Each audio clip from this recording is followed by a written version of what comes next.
ओम शांति। शिव बाबा স্নেহ का সাগর, ocean of লাভ। তো শিব বাবা বলছে আমাদেরকে, বাচ্চাদেরকে, যে তোমরা আমার প্রেমে সমা যাও। বাবার প্রেমে যদি আমরা লাভলীন হতে পারি তাহলে আমাদের পুরুষার্থ একদম সহজ হয়ে যায়গে। আমরা তখন আর মেহনত লাগবে না, আমরা मोहब्बत के झोले में झूलेंगे। আমাদের পাহাড় जैसी समस्या भी रुई जैसे लगेगा। আমরা সহজেই সফলতা मूर्त बन जाएंगे।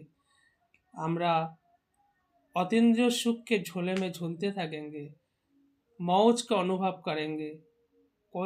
कोई भी मेहनत नहीं लगेगी, कोई भी समस्या नहीं लगेगी, कोई भी विघ्न नहीं लगेगी।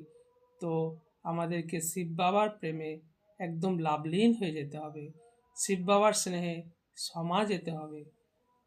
ওম শান্তি।